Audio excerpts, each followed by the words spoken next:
Plot twist movies पर आज हम लेकर आए हैं एक बेहद इमोशनल और दिल को छू जाने वाली साइंस फिक्शन कहानी जो हमें याद दिलाती है कि इंसानियत, वफादारी और उम्मीद कभी नहीं मरती। ये कहानी है टॉम हैंक्स की मूवी फिंच से जुड़ी, जिसमें एक बर्बाद होती दुनिया में एक इंसान, उसका डॉग और एक रोबोट आखिरी उम्मीद बनकर उभरते हैं। ये कहानी है आज से 15 साल पहले की, जब एक बहुत बड़ा सूरज से निकला धमाका सोलर फ्लेयर हुआ था, जिसने ओजोन परत को नष्ट कर दिया था।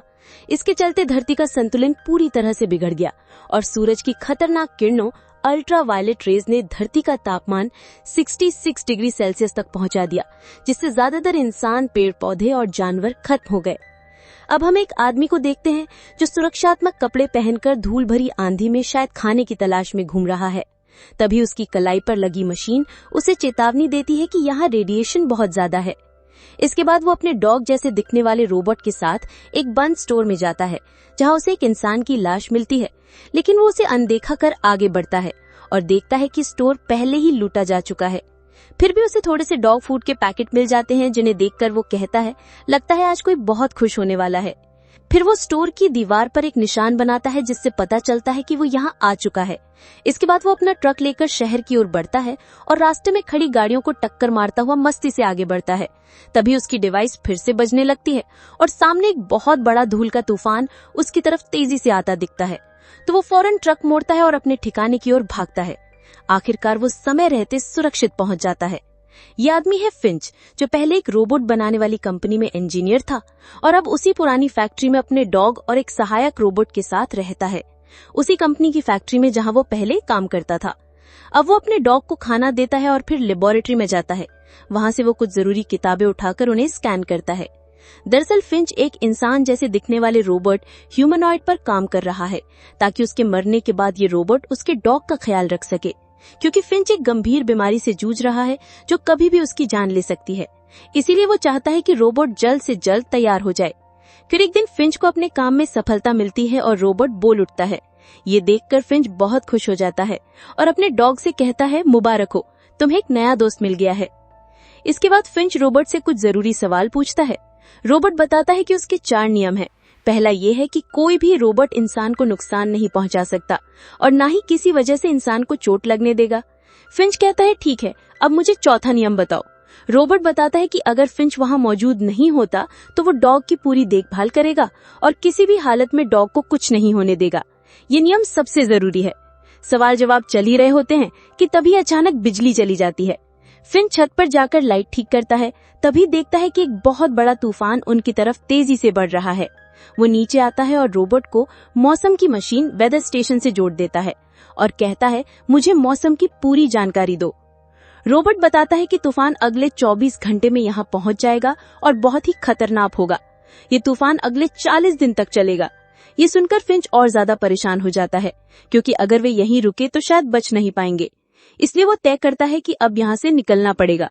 फिर वो नक्शा ध्यान से देखता है और उसे लगता है कि पश्चिम की दिशा, वेस्ट, उनके लिए सबसे सही रहेगी। वो अपने डॉग गुडीयर से कहता है, हम सैन फ्रांसिस्को जाएंगे। अगर किस्मत ने साथ दिया तो वहाँ शायद खाने और रहने की जगह मिल जाएगी।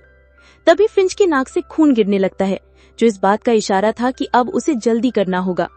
फिर वो रोबोट को तैयार करता है, लेकिन तूफान के आने तक उसमें सिर्फ 72% ही जानकारी डाल पाता है, यानी रोबोट के पास अभी पूरा ज्ञान नहीं होता। इस वजह से उसे सीखने की जरूरत थी। फिंच उसे चलना सिखाता है। जैसे जैसे फिंच चलता है, रोबोट भी उसकी नकल करता है। फिर फिंच खाने पीने की चीजें और दवाइयां लेकर अपनी वैन में पहुंचता है और ये लोग सैन फ्रांसिस्को के लिए निकल पड़ते हैं। फिंच की वैन एक खास तरह की बदली हुई मॉडिफाइड वैन होती है, जो बाहर की गर्मी और रेडिएशन से सुरक्षित रहती है। अब ये लोग सफर का मजा लेते हुए आगे बढ़ते हैं। रास्ते में रोबोट खाली शहरों को देखकर पूछता है, सब लोग कहाँ गए? फिंच जवाब देता है, ये लंबी कहानी है, कभी बाद में बताऊंगा। फिर फिंच इन सुरक्षित जगह देखकर गाड़ी रोकता है और रोबोट से कहता है, चलो, तुम्हें बहुत कुछ सिखाना है। इसके बाद ये लोग खाने की तलाश में एक पुराने थिएटर के अंदर जाते हैं, जहाँ उन्हें कुछ पॉपकॉर्न मिलते हैं। फिंच उन्हें लेकर बाहर आता है और जैसे ही प्लेट पर रखता है, वो पॉपकॉर्न अपने आप उछलने लगते हैं। असल में फिंच रोबोट को ये दिखाना चाहता था कि बाहर का तापमान कितना ज्यादा है। तभी ये लोग देखते हैं कि एक बहुत बड़ा तूफान उनकी तरफ बढ़ रहा है। फिंच फौरन वहां से निकल जाता है, लेकिन जल्दी उसे समझ आता है कि तूफान की रफ्तार बहुत ज्यादा है और वो बचकर नहीं भाग पाएंगे। इसीलिए वो वैन को एक तरफ लगाता है और उसे बचाने के लिए चारों ओर कीले ठोककर केबल से बांध देता है। रॉबर्ट भी उसकी मदद करता है और तूफान आने से पहले वे वैन को पूरी मजबूती से बांध देते हैं। तूफान इतना तेज होता है कि वैन हवा में उठने लगती है। कई रस्सियां टूट जाती हैं, लेकिन किस्मत से वे बच जाते हैं। तूफान थमने के बाद फिंच बाहर आता है और देखता है कि वैन का एक टायर खराब हो चुका है। ये देखकर वो परेशान हो जाता है, क्योंकि उनके पास दूसरा टायर तो था, लेकिन उसे बदलने के लिए जैक नहीं था। तभी वो रोबोट फिंच की मदद कर देता है और अपने एक हाथ से ही वैन को ऊपर उठा लेता है, जिससे फिंच आराम से गाड़ी का टायर बदल पाता है। अब रोबोट की मदद पाकर फिंच को बहुत अच्छा लगता है। वो कहता है, आज तुमने बहुत अच्छा काम किया, इसलिए मुझे लगता है कि तुम्हें एक नाम देना चाहिए। फिंच उसे जेफ नाम देता है। फिर ये लोग रात को वहीं रुक जाते हैं। फिंच अपना सूट ठीक करता है और जेफ को कुछ जरूरी बातें सिखाता है।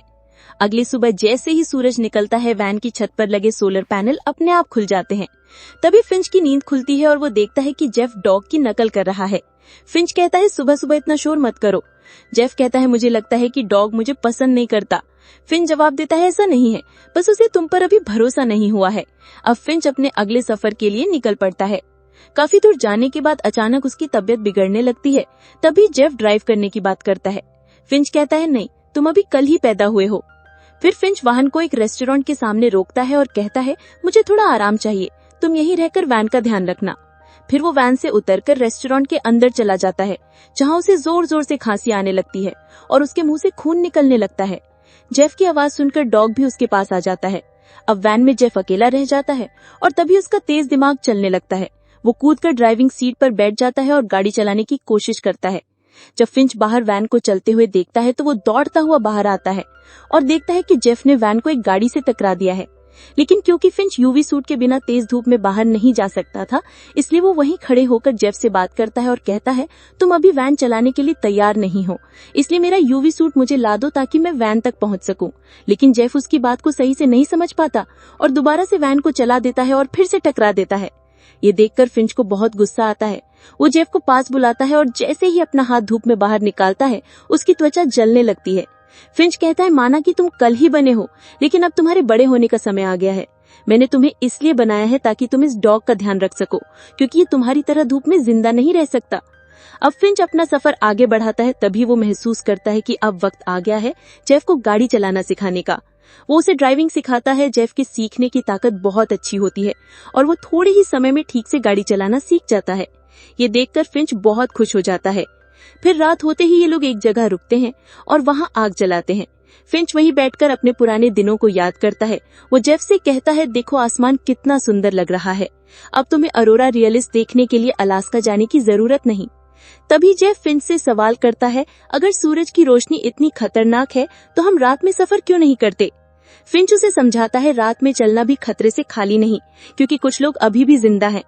वे लोग दिन में छिपे रहते हैं और जैसे ही रात होती है बाहर आकर दूसरों पर हमला करते हैं। वे हमें मारकर हमारा खाना और सामान छीन सकते हैं, इसीलिए हम उन पर भरोसा नहीं कर सकते। बाहर बहुत ठंड थी, इसलिए फिंच वैन के अंदर सोने चला जाता है, जबकि जेफ अब भी बाहर आग के पास बैठा रहता है। फिर अगली सुबह वैन से खांसने की आवाज आती है। जेफ अंदर जाकर देखता है कि फिंच उल्टियां कर रहा है और उसकी हालत बहुत खराब है।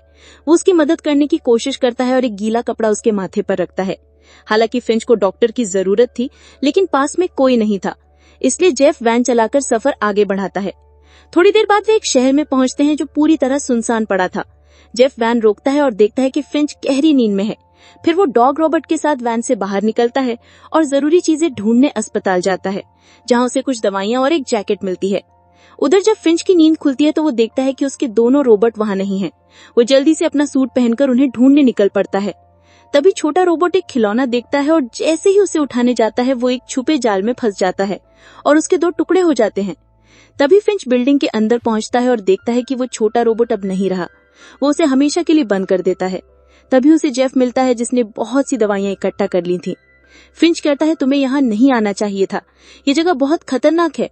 फिर वे दोनों जल्दी से बिल्डिंग से बाहर भागते हैं और वैन स्टार्ट करके वहाँ से निकल जाते हैं। उसी वक्त हमें एक दूसरी गाड़ी स्टार्ट होती दिखती है। शायद किसी ने इन्हें देख लिया था। फिंच अपनी सुरक्षा के लिए गन निकालता है। अब चलते चलते रात हो जाती है। तभी वो साइड मिरर में देखता है कि एक कार उनका पीछा कर रही है।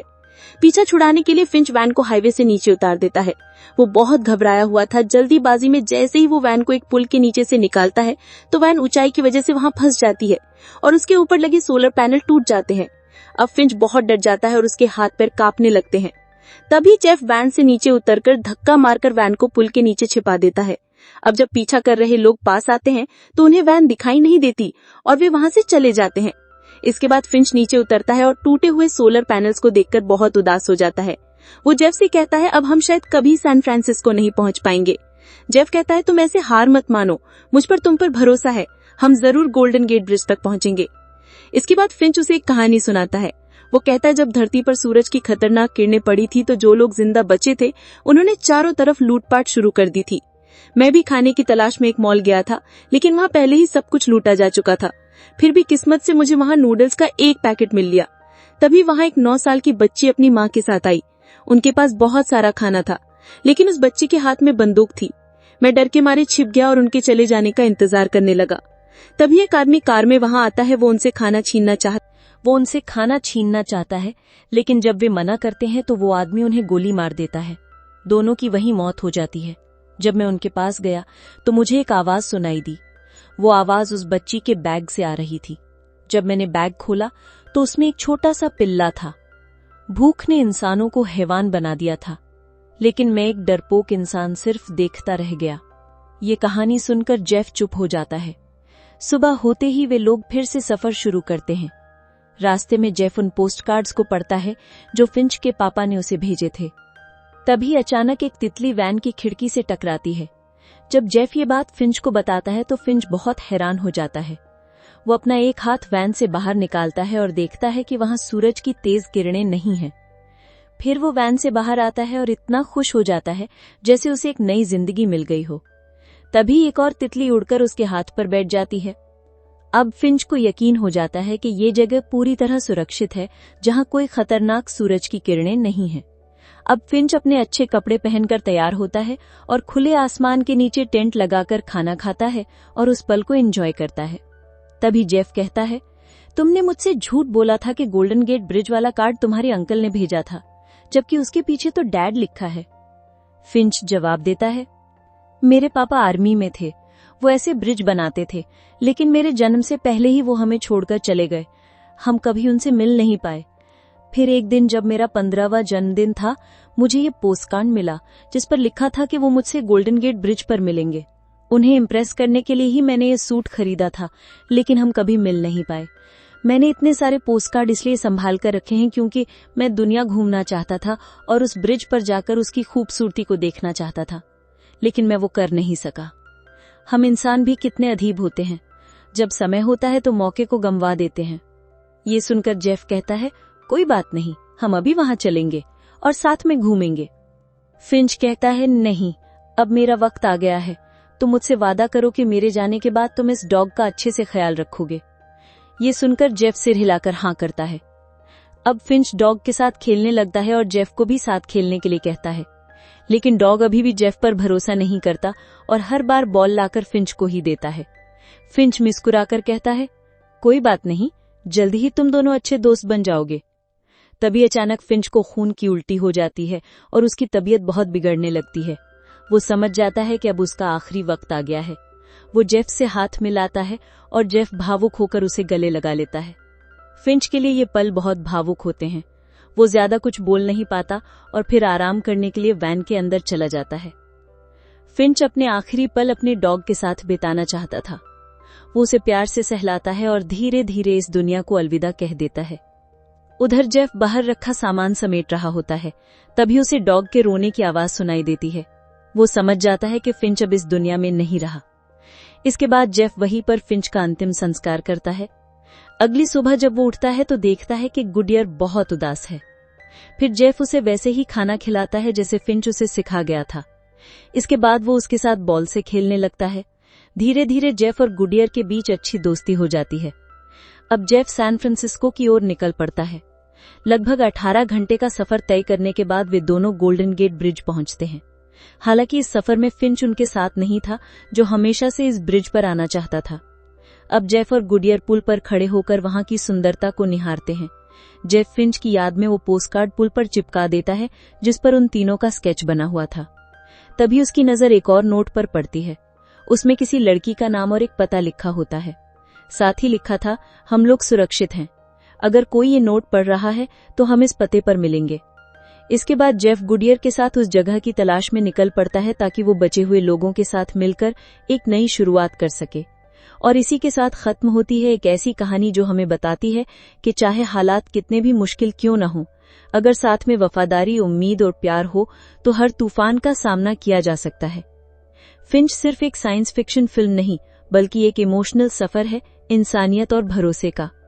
अगर आपको ये कहानी पसंद आई हो तो प्लॉट ट्विस्ट्स मूवीज को जरूर सब्सक्राइब करें, क्योंकि यहाँ हर कहानी सिर्फ कहानी नहीं, एक एहसास होती है। मिलते हैं अगली बार एक और जबरदस्त प्लॉट ट्विस्ट के साथ। तब तक के लिए good bye and take care.